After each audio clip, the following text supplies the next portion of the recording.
आज हमारा टॉपिक है मारवाड़ प्रजामंडल। कौन से राजा थे उसके समय में, अंग्रेज प्रधानमंत्री मारवाड़ का कौन था, वो भी डिटेल से देखेंगे। मारवाड़ सेवा संघ, नेक्स्ट में हमने पढ़ा था राजस्थान सेवा संघ, और ये है मारवाड़ सेवा संघ। मारवाड़ प्रजामंडल है ना, इसके अधिवेशन हुआ था प्रथम ये पुष्कर में। आपको पता हो तो नागौर में भी प्रथम अधिवेशन था। उसकी क्या स्टोरी है वो जब हमें पढ़ोगी पूरा मारवाड़ अधिवेशन, सॉरी मारवाड़ जो प्रजामंडल है उसके अंदर है मारवाड़ देसी राज्य लोक परिषद का, ये पुष्कर में बता रहे हैं ये हुआ था। लेकिन इससे पहले एक और नागौर में हुआ था, तो वो सब डिटेल से देखेंगे हम। जय नारायण है ना, वो कराची में गए थे अधिवेशन में, आपको पता हो तो। उसके बाद इनको मारवाड़ में आने पे रोक लगा दी गई थी, तो वो रोक किसने हटाई थी, किसके कहने पर हटाई थी, पूरी डिटेल से आपको पता हो तो। प्रजामंडल जो मेवाड़ प्रजामंडल, सॉरी ये है ना जयपुर प्रजामंडल, इसका पुनर्गठन हुआ था ना, वो कब हुआ था, 1936 में हुआ था इनका पुनर्गठन, और सॉरी 1938 में। जयपुर प्रजामंडल का जो पुनर्गठन हुआ था ना, वो हुआ था 1936 में। 1931 में स्थापना हुई थी कपूरचंद पाटनी द्वारा। जब इनका पुनर्गठन हुआ था ना, तो चिरंजीव लाल मिश्र इसके अध्यक्ष थे, और इसके मंत्री थे हीरालाल शास्त्री, और जयनारायण व्यास से तो ये प्रेरणा थी ही। जयपुर प्रजामंडल का प्रथम अधिवेशन 8 या 9 मई 1938 को, देखो प्रथम अधिवेशन हुआ था इनका, नथमल का कटला जयपुर में हुआ था। 10 मई 1938 को कस्तूरबा गांधी ने महिलाओं को संबोधित किया था, तो ये भी आई थी, याद रखना, क्योंकि कल का जो मेरा वीडियो है ना वो 11 मिनट का ही था। क्या है ना, फ़ोन की मेमोरी फुल हो गई थी, इससे ये जयपुर प्रजामंडल पूरा रह गया था। नहीं तो जयपुर पूरा हो जाता, आज मारवाड़ पूरा हो जाता। देखते हैं मारवाड़ प्रजामंडल कहाँ तक होता है। उसके अंदर मैंने कुछ MCQ भी करवाने थे, लेकिन करवा नहीं पाई। 1938 में शास्त्री जी के आग्रह पर शेखावटी किसान सभा का यहाँ विलय हो गया। जब ये अधिवेशन हुआ ना नथमल का कटला, तो यहाँ शेखावटी किसान आम सभा थी, उसका भी विलय यही हो गया, किसके अंदर, जयपुर प्रजामंडल में। और ये शेखावटी किसान सभा के जो सदस्य थे ना, वो सब इसके अंदर मिल गए, जैसे सरदार हरलाल और नेतराम, तारकेश्वर प्रसाद शर्मा, लादूराम जोशी। लादूराम जोशी कौन थे, लादूराम जोशी 7वां अधिवेशन हुआ जयपुर प्रजामंडल का, वहाँ दौसा में हुआ था। किसका, जयपुर प्रजामंडल का 7वां अधिवेशन उसके दौसा के अंदर हुआ था। उसके अध्यक्ष बने थे कौन, लादूराम जोशी। नेतराम जोशी की बेटी कौन थी, कमला बेनीवाल। आपको बताओ कल कमला बेनीवाल का कल मैंने पूरी स्टोरी बताई थी, शायद यहाँ तक मैंने पढ़ाया हुआ था। रमा देवी देश पांडे की गिरफ्तारी हुई थी। बलवंत सांवलाराम देश पांडे की ये पत्नी थी, चरका संघ के अध्यक्ष थे। यहाँ तक शायद कहाँ तक पढ़ाया था ये तो मुझे पता नहीं, लेकिन मैं वापस यहाँ से रिविजन कर रही हूँ। सभा शायद यहाँ भी पढ़ाया हुआ। यहाँ आपको पता हो तो जयपुर दिवस 12 मार्च को मनाया गया था। अंग्रेज प्रधानमंत्री मिस्टर बिजन ने को हटाया गया था। और यहाँ पे क्या हुआ था, भारतीय प्रधानमंत्री ज्ञाननाथ राजा जयपुर के थे, उनको बनाया, यानी कि बाहर अंग्रेजों को भगाओ और अपना जो है ना अपनी खुद के कौम के उनको ही बनाओ। जयपुर प्रजामंडल का दूसरा अधिवेशन 1940 में हुआ था, कैलाश नाथ काटजू की अध्यक्षता में हुआ था। और चिरंजीव लाल अग्रवाल प्रगतिशील प्रजामंडल दल बनाया, ये अलग हो गए थे। चिरंजीव लाल जयपुर प्रजामंडल से कुछ मतभेद हो गया था। क्यों, क्योंकि आपको पता हो तो आगे जाके हम देखेंगे कि जयपुर प्रजामंडल एकमात्र ऐसा प्रजामंडल था जिसने भारत छोड़ो आंदोलन में भाग भी नहीं लिया था। तो कुछ गतिविधियां हुई होगी इनके विरोध में, तो विद्रोह में, तो ये इन्होंने अलग अपनी दल बना दिया था। किसने, चिरंजीव लाल मिश्र ने, चिरंजीव लाल अग्रवाल है, सॉरी मिश्र नहीं, चिरंजीव लाल अग्रवाल है। जेंटलमैन एग्रीमेंट 1942 में कब हुआ था, 17 सितंबर 1942 को हुआ था। हीरालाल शास्त्री और मिर्जा इस्माइल। मिर्जा इस्माइल कौन थे, जयपुर प्रजामंडल के प्रधानमंत्री थे। अगर हम देखेंगे जोधपुर प्रजामंडल के प्रधानमंत्री कौन थे, वहाँ के राजा कौन थे, वहाँ अंग्रेज अधिकारी कौन था, पूरा डिटेल से आगे जब मारवाड़ प्रजामंडल पढ़ेंगे। इनकी जो मांगे थी, हीरालाल शास्त्री की क्या मांगे थी, जब जयपुर प्रजामंडल और भारत छोड़ो आंदोलन के अंदर जो जयपुर प्रजामंडल था ना, उसके सदस्यों के अंदर मतभेद हो गया। अगर हम के प्रजामंडल में भाग ले रहे हैं तो भारत छोड़ो आंदोलन में भाग क्यों नहीं लेंगे। तो हीरालाल शास्त्री ने मना कर लिया था कि हम भारत छोड़ो आंदोलन में भाग नहीं लेंगे। वहाँ से कुछ कहा सुनी होकर वो गए थे वहाँ, लेकिन वो वापस आ गए। उन्होंने कहा कि अंग्रेज जो हमारे जो जयपुर के प्रधानमंत्री हमारी सारी बातें मान रहे हैं, तो हम आंदोलन क्यों करें। तो यहाँ से एक दल अलग हो जाएगा, वो कौन होगा, आज़ाद मोर्चा। वो आगे हम देखेंगे, आज़ाद मोर्चा अलग हो रहा है। पहले देखेंगे इनकी शर्तें क्या क्या थी, मिर्जा इस्माइल और हीरालाल शास्त्री। उत्तरदायी शासन की स्थापना की जाएगी, तो मिर्जा इस्माइल ने कहा हाँ कर देंगे। अंग्रेजों का साथ नहीं दोगे, तो उन्होंने कहा, किसने, मिर्जा इस्माइल ने कहा हम अंग्रेजों का साथ नहीं देंगे। शांतिपूर्ण आंदोलन करेंगे, तो उन्होंने कहा हम आंदोलन करेंगे, तो मिर्जा इस्माइल ने कहा शांतिपूर्ण आंदोलन आप कर सकते हो।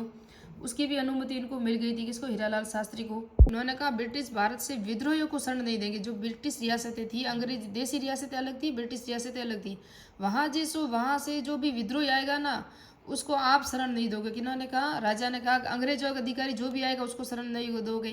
तो मिर्जा इस्माइल ने कहा हम उनको शरण नहीं देंगे, आपका विद्रोही होगा, आपका वो गुनहगार होगा, आप ही उसको सजा देना, आपको सौंप दिया जाएगा। अब यहाँ से सारी शर्तें मान ली गई तो ये हीरालाल शास्त्री क्यों भारत छोड़ो आंदोलन में भाग लेंगे। भारत छोड़ो आंदोलन में भाग लिया नहीं था इन्होंने। फिर आज़ाद मोर्चा ये पहले हुआ था, फिर भाई ये मिर्जा इस्माइल और हीरालाल शास्त्री के बीच में, इसको जेंटलमैन एग्रीमेंट कहा जाता है। और आज़ाद मोर्चा इसके अध्यक्ष थे बाबा हरिश्चंद्र, अध्यक्ष बनाया गया। अन्य सदस्य रामकरण जोशी भी थे, दौलतमत भंडारी, गुलाब चंद कासलीवाल था ना, उन्हीं के घर पे आज़ाद मोर्चे का मुख्यालय रखा गया। हंस डी रॉय, चिरंजी लाल मिश्र, ये सब आज़ाद मोर्चे के सदस्य थे। फिर बाद में क्या हुआ, द्विसदनात्मक व्यवस्थापिका स्थापना की गई यहाँ 1945 में, जिसे धारा सभा भी कहा जाता है, प्रतिनिधि सभा और विधानसभा। यहाँ पे क्या हुआ कि प्रजामंडल ने अलग से चुनाव लड़ा, तो प्रजामंडल सिर्फ 3 सदस्य ही जीते थे। कितने, 3 मेंबर ही जीते। 1946 में देवी शंकर तिवारी प्रथम और गैर सरकारी मंत्री बने थे। आपको याद हो तो देवी शंकर तिवारी है ना, ये शायद मारवाड़ प्रजामंडल से है, लेकिन वो यहाँ से चुनाव भी लड़े थे 1946 में, और इनको मंत्री भी बनाया गया था। तो ये एग्जाम में आया हुआ प्रश्न है ना, इसलिए मैं बता रही हूँ।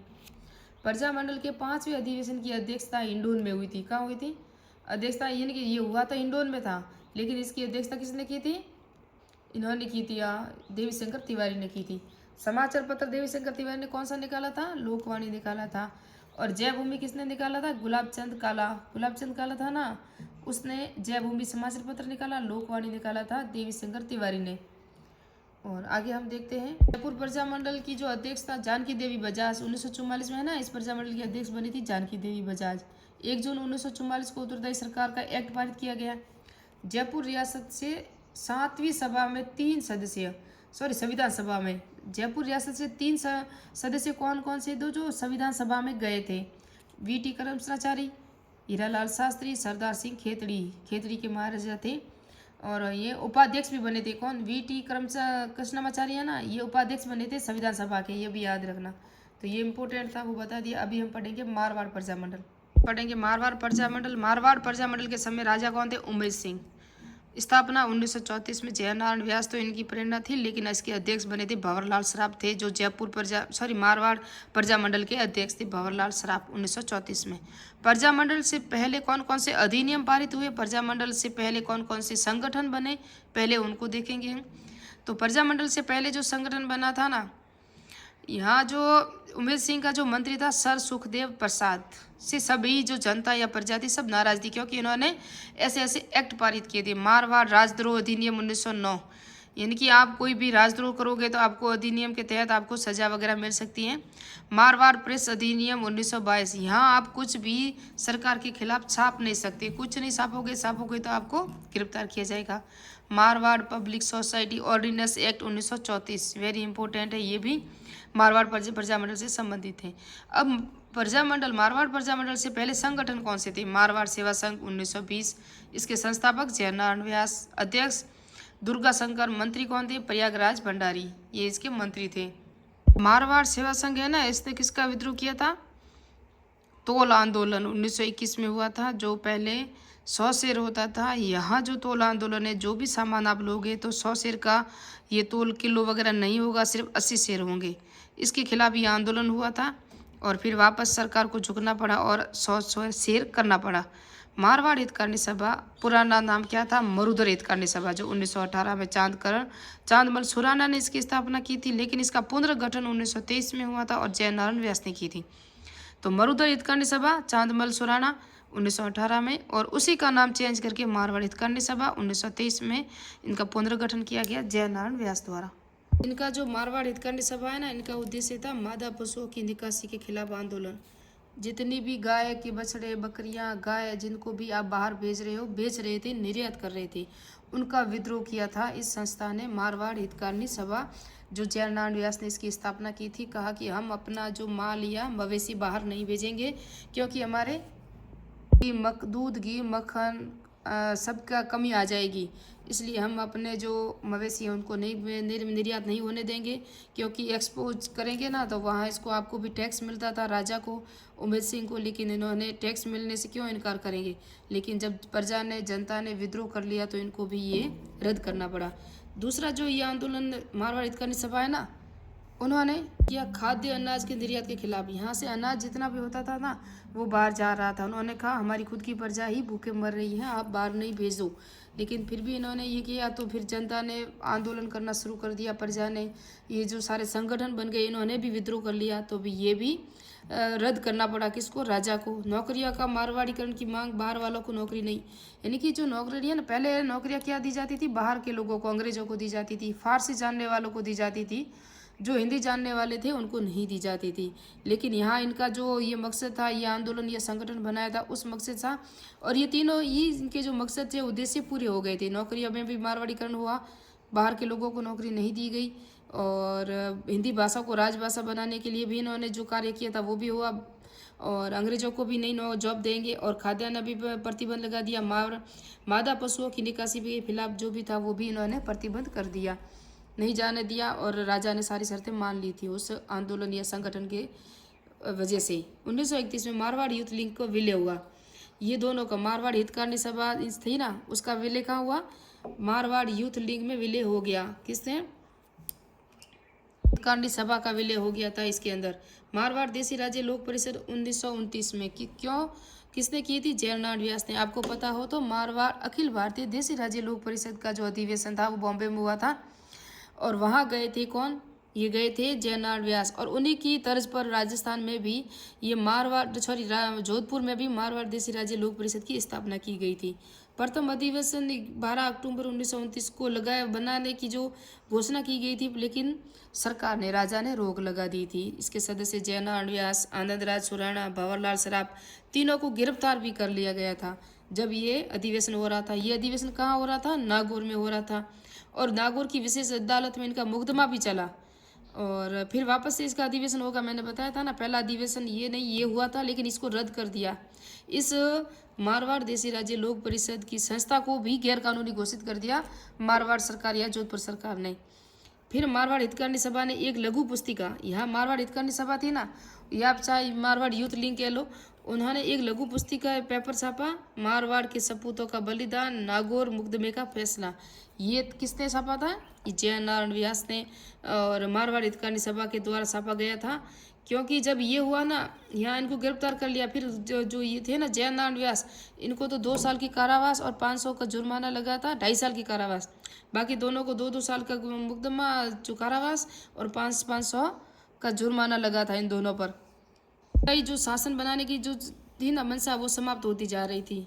अब वापस क्या हुआ कि अखिल भारतीय देशी राज्य लोक परिषद की जो संस्था थी वो भी नष्ट, जो गैर कानूनी घोषित कर लिया, लेकिन वापस से इन्होंने बनाया। किसने बनाई, ये बनाई प्रथम अधिवेशन पुष्कर में, वापस इसको स्थापना की गई पुष्कर में, और अजमेर में चले गए थे क्योंकि चांदगढ़ शारदा थे वहाँ पर।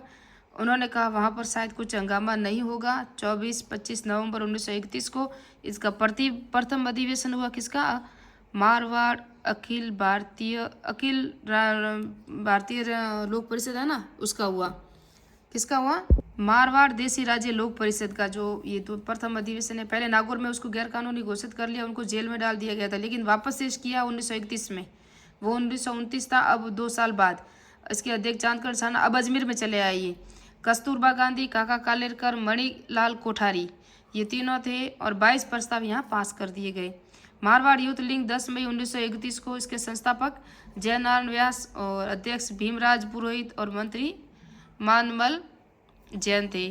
बाल भारत सभा 1931 में सगनलाल चौपासी वाला जो जोधपुर के ही थे। 26 जनवरी 1932 को जोधपुर में भारतीय झंडा फहराया था, उसी के खिलाफ में इनको भी जेल में डाल दिया गया था। किसको, सगनलाल चौपासी वाला। याद रखना क्यों, आपको पता हो 26 जनवरी 1929 को लाहौर अधिवेशन हुआ था, वहाँ जवाहरलाल नेहरू ने झंडा फहराया था प्रथम बार 1929 में। तब से 26 जनवरी का झंडा के हम भी फहराएंगे, पूरे देश में फहराएंगे, वो उन्होंने लाहौर में फहराया था। उसके बाद हर साल फहराया जाएगा, तो उसी के बाद 26 जनवरी अभी भी वर्तमान में है, लेकिन प्रथम बार 26 जनवरी 1929 को लाहौर में झंडा फहराया गया जवाहरलाल नेहरू द्वारा, तो उन्हीं का समर्थन करते हुए बाल भारत सभा के सदस्य थे छगन राज चौपासनीवाला, उन्होंने झंडा फहराया था जोधपुर में। किसने फहराया था? छगन राज चौपासनीवाला। मारवाड़ प्रजामंडल 1929, अध्यक्ष भंवरलाल सराफ, मंत्री अभयलाल जैन। उत्तरदायी शासन और नागरिकों के अधिकारों की रक्षा करना इसका उद्देश्य था। नागरिक स्वतंत्रता संघ सिविल लिबर्टी यूनियन 1936 कांग्रेस की पूर्व संस्था थी ये। इसके रणछोड़ दास गठानी इसके अध्यक्ष थे। अखिल भारतीय देशी राज्य लोक परिषद का कराची अधिवेशन हुआ। अब ये अखिल भारतीय का है, वो था मारवाड़ देशी राज्य लोक परिषद का अधिवेशन था जो पुष्कर में हुआ। पहले नागौर में, उसको गैर कानूनी घोषित किया गया, रद्द कर दिया गया। इसके जो संस्थापक थे सबको जेल में डाल दिया गया, लेकिन वापस से 1931 में किया गया पुष्कर अजमेर में चांदकरण सारना की अध्यक्षता में। अब ये अखिल भारतीय देशी राज्य लोक परिषद का कराची अधिवेशन है, यहाँ जब 1936 में हुआ था ये। और ये जो जयनारायण व्यास है ना, यहाँ से वापस वो वहाँ चले गए थे इसी राज्य लोक परिषद में हिस्सा लेने के लिए। ये इनको महामंत्री बनाया गया था कि इनको जयनारायण व्यास को। तो इनको क्या हुआ कि यहाँ के राजा थे ना, उन्होंने मना कर लिया, गंगा सिंह थे, अरे सॉरी जोमेद सिंह, उन्होंने कहा अभी ये वापस मारवाड़ में नहीं आएंगे, निष्कासित कर दिया था जोधपुर से। तो ये बॉम्बे चले गए। बॉम्बे में अखंड भारत समाचार पत्र इन्होंने निकाला कि ना जयनारायण व्यास ने। बीकानेर राजा गंगा सिंह के कहने, बीकानेर के राजा थे ना गंगा सिंह, अब इनकी आर्थिक स्थिति यहाँ खराब हो गई थी। किसकी? जयनारायण व्यास की। इनके पास पैसे वगैरह थे नहीं, बाहर कितने दिन घूमते रहे। अगर आपके पास आर्थिक मनी नहीं है तो आप कुछ नहीं कर सकते। तो गंगा सिंह ने किसी गुमनाम व्यक्ति के साथ पैसे भी भिजवाए थे, लेकिन इन्होंने जयनारायण व्यास के पास गए और कहा कि ये पैसे किसने भिजवाए क्या है, तो उन्होंने मना कर लिया। तो उन्होंने जयनारायण व्यास ने कहा मुझे पैसे नहीं चाहिए, क्योंकि ये सिद्धांतवादी थे, बहुत सिद्धांतवादी थे, कभी किसी से पैसे वगैरह नहीं लेना, सत्य पर अड़े रहते थे। इसलिए गंगा सिंह थे ना, देखो बीकानेर के राजा गंगा सिंह के कहने पर जोधपुर के प्रधानमंत्री कौन थे? डोनाल्ड फील्ड ने जयनारायण व्यास की रोक हटा दी कि अब इनको मारवाड़ में आने दिया जाए। ये कब तक बाहर भटकेंगे ऐसा कहा था कि, तो मारवाड़ के राजा ने नहीं कहा, भी जोधपुर के राजा ने नहीं कहा, बीकानेर के राजा गंगा सिंह के कहने पर इनको रोक हटा दी गई थी। मारवाड़ लोक परिषद 16 मई 1938 को, संस्थापक रणछोड़ दास गठानी। तो याद रखना मारवाड़ लोक परिषद कब की स्थापना की गई। अब इनको गैर कानूनी भी घोषित किया जाएगा। केंद्रीय सलाहकार बोर्ड के अध्यक्ष भी बनाया गया कि इनको जयनारायण व्यास को। इतना ही देख देना कि बाद में इन्होंने इस्तीफा भी दे दिया था। किसने दिया था इस्तीफा? सेकेंड वर्ल्ड वॉर हुआ ना, सेकेंड विश्व युद्ध, दूसरा विश्व युद्ध हुआ, उस दौरान भारतीय लोगों को सहायता देने के लिए बाहर जाने के लिए आग्रह किया गया था और जबरदस्ती का कांग्रेस ने मना कर लिया कि हम द्वितीय विश्व युद्ध में भाग नहीं लेंगे और ना किसी का साथ देंगे अंग्रेजों का वगैरह का। इसी विरोध में इन्होंने अपने बाद में इन्होंने इस्तीफा भी दे दिया। केंद्रीय सलाहकार बोर्ड 1939 में इस पद से इस्तीफा दे दिया था। किसने? जयनारायण व्यास ने। 14 जनवरी 1940 को लोक परिषद ने घोषणा की मई 1940 को अखिल राजपूताना देशी राज्य लोक परिषद का अधिवेशन जोधपुर में होगा। जितने भी जोधपुर के आसपास राजस्थान की जितनी रियासत है ना, उनका अधिवेशन कहाँ होगा? जोधपुर में। लेकिन 8 मार्च 1940 को लोक परिषद को अवैध घोषित कर दिया। किसने? जोधपुर के महाराजा ने, जोधपुर सरकार ने। फिर जून 1940 को लोक परिषद तथा सरकार के बीच में समझौता भी हो गया। मारवाड़ पब्लिक सोसाइटी के तहत पंजीकरण इनका हुआ गया इस संगठन का। आगे हम पढ़ेंगे नेक्स्ट पार्ट में, क्योंकि वीडियो बहुत बड़ा हो रहा है। मिलते हैं नेक्स्ट पार्ट में, नेक्स्ट वीडियो में। मारवाड़ पूरा कर लेंगे। अब हम आएंगे मेवाड़ प्रजामंडल में और मारवाड़ नेक्स्ट पार्ट में पूरा हो जाएगा। तो मिलते हैं नेक्स्ट पार्ट में, नेक्स्ट वीडियो में।